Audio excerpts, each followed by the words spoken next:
Solo RG na naman ang ka-dark system nyo. So, nag-picking na kami daw. You can see, ako na naman sa support. So, yes, support na naman kita. Malamang kay pala ani munton nga masupport kita siya bisan masakit na. So, adlang ka babla. As you can see, ara na kami sa part na we let go each other bisan malangga pa naman isa't isa, joke lang. So, maning na kami kag-una ko ginban kita si Hilda kay masakit pa na sa makita mo siya nga upod kag sadya sa iba. Wala gani ko kabalo kung nga agin ba nila si Mia nga na siguro ka-avoid lang sa esto sa gadula-dula nga daw bula.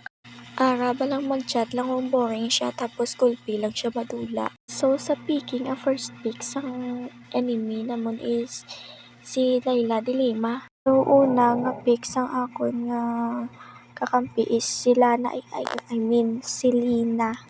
Na-notice ko da nga dugay mag-pick ang amon esto. So nag-show ko sang estes. Tapos ang pinakamasakit na natabo da ang iya gid gusto ang ginsunod. Wala gid yung ginpangkot kung okay lang blasa ko o hindi. Ay joke lang. Kay tama kadugay nag-check ko sa notification ko basi nag-chat siya. Tapos nag-asa lang ko gali sa wala. Ay sorry, ang voice over ko daw iya kay Pineda, diba? Ari, nagdi ang kabubuhan gumagawa nag-pick sang bilirik ang amon na kontra. Nakita niyo man diba kunat-kunat na siya tapos nag-pick ko ya estes. Ginamit ko na daang malakasan ko nga mindset. Kay nag-pick sila makunat tapat healer ang atot ipik. Healer nga bisan to galingon di mahil. Nag-start na daang kampang so naligaw ako ng landas yani kete chan. Nagsunod gid ko sa wala pakialam sa akon so natapungawan ko malamang. Amo na naghalin ko lane diba? So, ari na nga, ginupdan ko si Melissa niya. Anong kiwit pa lang nga may teddy bear kag may dagom. Nag-check bush na ko da kay si Melissa niyo ginuna pang panago.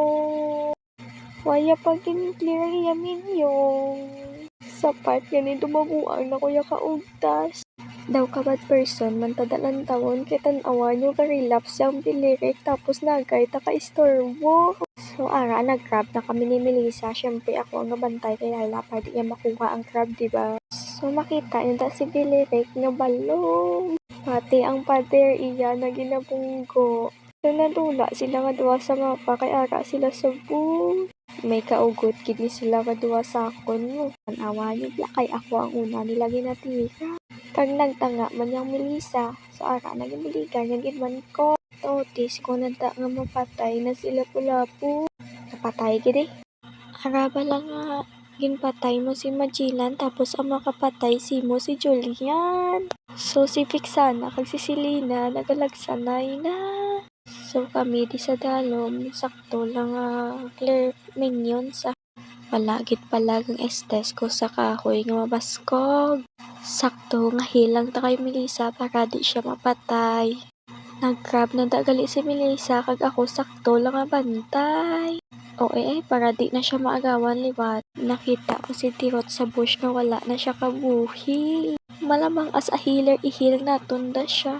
Kag ang wala mindset nag-tower dive pa kundi recall siya. Kag dyan ko nakita sa mapa nga si Julian kag Lapu-Lapu may World War 3 na. After that, na-notice ko nga ay mapatayin ang Melissa. Malamang i-heal naton siya. Kung makita nyo ta, grabe ang struggle namon da sa dalo. So wala ko naging patigayon ang minango nga pa. Tanan na nga pag-heal kinbuhat ko. Pero nga ang birthday man Japon. Nagbalik man siya Japon sa sala nga tawo. Kay ang reason niya kuno palangga ya pa to. So, ara, boom, defeat.